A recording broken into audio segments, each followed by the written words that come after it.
सोलापूर शहरातील महिला हॉस्पिटल ते साखर कारखाना असा 5 किलोमीटर सिमेंट कॉन्क्रीट रस्ता करण्यात आला, पण 15 दिवसातच आसरा चौकात हा नवा कोरा रस्ता फोडावा लागणार आहे।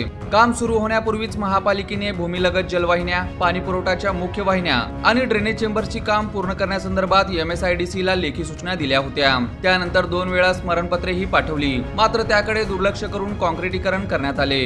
त्यामुळे आता रस्ता फोडून जलवाहिनी व ड्रेनेजची कामे करावी लागणार असून त्यासाठी सुमारे 9 कोटी खर्च होणार आहे। 1.5 महिन्यापूर्वी होडगी रोडच्या कॉन्क्रिटीकरणास सुरुवात झाली। 1-1.5 महिन्यापूर्वी महापालिकेने MSIDC ला पत्र पाठवले होते। त्यानंतर 2 जुलै आणि 17 जुलै रोजी देखील स्वतंत्र पत्राद्वारे जलवाहिनी, क्रॉसिंग, ड्रेनेज चेंबर्स आणि पाणी पुरवठ्याशी संबंधित कामे पूर्ण करायची असल्याची आठवण करून देण्यात आली होती। मात्र या पत्रांकडे दुर्लक्ष करत MSIDC ने रस्त्याचे काम सुरूच ठेवले। त्यामुळे आसरा चौकातील 18 इंची, 20 इंची आणि गोदुताई घरकुल योजनेची मुख्य जलवाहिनी कॉन्क्रीट रस्त्याखाली अडकली आहे।